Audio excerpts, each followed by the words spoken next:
তোমরা যারা বর্তমানে ক্লাস 8-এ পড়াশোনা করছো, তোমাদের জন্য ইতিহাস সাজেশন প্রথম ইউনিট টেস্টের কী কী প্রশ্ন আসতে পারে সেই প্রশ্নগুলো দেখে নাও। তোমাদের প্রথম এপ্রিলের প্রথম দিক থেকে তোমাদের পরীক্ষা, তাই তোমাদের কী কী প্রশ্ন আসতে পারে সেই প্রশ্নগুলো অবশ্যই তোমরা দেখে নেবে। চলো দেখি আঞ্চলিক শক্তির উত্থান থেকে কী কী প্রশ্ন আসতে পারে সেই প্রশ্নগুলো দেখে নাও।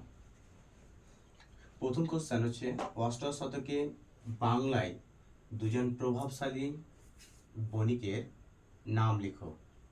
2 নম্বর দেখো, ফারুকসিয়ার ফরমানের দুটি শর্ত লেখো, এর গুরুত্ব লেখো। তৃতীয় দেখো, আলীনগরের সন্ধি কবে কাদের মধ্যে হয়। পলাশীর লুণ্ঠন কাকে বলে? মোস্ট ইম্পর্টেন্ট কোশ্চেনটা। ব্রিটিশ রেসিডেন্সিদের কাজ লেখো। দৈত্য শাসন ব্যবস্থা বলতে কি বোঝো? অধীনতামূলক মিত্রতা নীতি কি? 76 মন্বন্তর কি? কে কবে অধীনতামূলক মিত্রতা নীতি প্রবর্তন করেন? চলো আরো দেখো। তোমরা দেখো, শ্রীরঙ্গপত্তমের সন্ধি কবে হয়, কাদের মধ্যে হয়? 11 বন্দিবাসের যুদ্ধ কবে কাদের মধ্যে হয়? ইঙ্গ মহীশূর যুদ্ধ কি? 13 নম্বর, 1773 এবং 1784 খ্রিস্টাব্দ কেন গুরুত্বপূর্ণ? 14 সালবায়ের সন্ধি কবে কাদের মধ্যে হয়? লাহোর চুক্তির শর্ত লেখো। 16 সত্যবিলোপ নীতি কি? আঞ্চলিক শক্তি হিসেবে বাংলার উত্থান কিভাবে ঘটে? 18 কে কিভাবে হায়দ্রাবাদ রাজ্য প্রতিষ্ঠা করেন? এই হচ্ছে তোমাদের 2 নম্বরের কোশ্চেন। চলো তোমাদের 2 আর প্লাস 3 আঞ্চলিক শক্তির উত্থান থেকে যে 5 নম্বর প্রশ্নগুলো আসতে পারে সেগুলো দেখে নাও। ইস্ট ইন্ডিয়া কোম্পানির সঙ্গে সিরাজদৌল্লার বিরোধের কারণ কি ছিল? 2 নম্বর, পলাশী যুদ্ধের গুরুত্ব কি ছিল? 3 নম্বর, নবাব মীর কাসিমের সঙ্গে ইস্ট ইন্ডিয়া কোম্পানির বিরোধের কারণ কি ছিল? 4 নম্বর, বক্সার যুদ্ধের বর্ণনা দাও। 5 নম্বর, পলাশী যুদ্ধ ও বক্সার যুদ্ধের মধ্যে কোনটি ব্রিটিশ কোম্পানি ভারতের ক্ষমতা বিস্তারের জন্য গুরুত্বপূর্ণ ছিল? এই হলো তোমাদের আঞ্চলিক শক্তির উত্থান থেকে প্রশ্ন।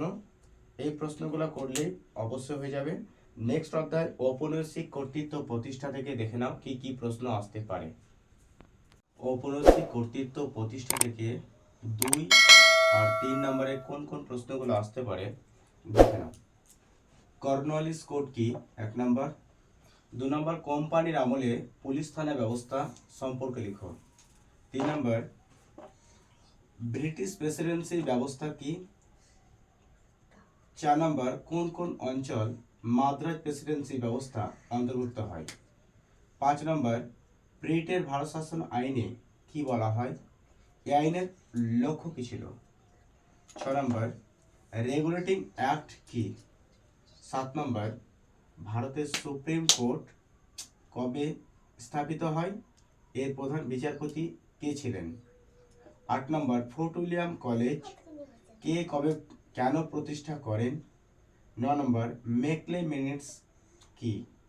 10 নম্বর, উডের প্রতিবেদন কি? 11 কোম্পানির আমলে বা শাসনে জরিপের ক্ষেত্রে জেমস রেনেলের অবদান কি?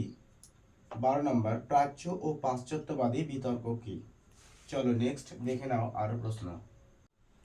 ইজাদারি ব্যবস্থা বলতে কি বোঝো? কে কবে কি উদ্দেশ্যে এশিয়াটিক সোসাইটি প্রতিষ্ঠা করেন? 15 বারাণসী সংস্কৃত কলেজ কে কবে প্রতিষ্ঠা করেন?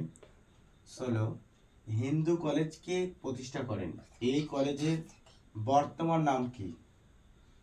কত সালে কে বাংলা নদীপথগুলি জরিপ করেন? 18 দেখো, ইজাদারি বন্দোবস্ত কে কবে চালু করেন? এই হচ্ছে তোমাদের 2+3 অর্থাৎ নম্বরে প্রশ্ন দেখে নাও। নেক্সট 5 নম্বরের প্রশ্ন কি কি আসতে পারে দেখি কি কি 5 নম্বরের প্রশ্ন আসতে পারে দেখে নাও।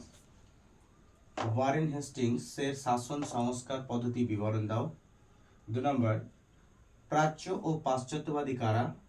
পাশ্চাত্য শিক্ষা বিস্তারে উডের ডিসপ্যাচের গুরুত্ব কি? খুব ভালো কোশ্চেন এটা। 3 নম্বর, পিটের ভারত শাসন আইনের বৈশিষ্ট্য লেখো। 4 নাম্বার লর্ড কর্নওয়ালিসের শাসন সংস্কার আলোচনা করো। খুব ভালো কোশ্চেন এটা। নেক্সট 5 ভারতে পাশ্চাত্য শিক্ষা প্রসারে খ্রিস্টান মিশনারিদের অবদান। এই হচ্ছে তোমাদের পরীক্ষার সাজেশন। অবশ্যই এরকম নতুন নতুন ভিডিও পেতে অবশ্যই চ্যানেলটিকে সাবস্ক্রাইব করবে। আর ইতিহাসের সাজেশনগুলোকে ভালো লাগলে অবশ্যই লাইক শেয়ার করবে। আর যদি কোনো কারণবশত ভুল হয় তাহলে অবশ্যই তোমরা কমেন্ট করে জানাবে।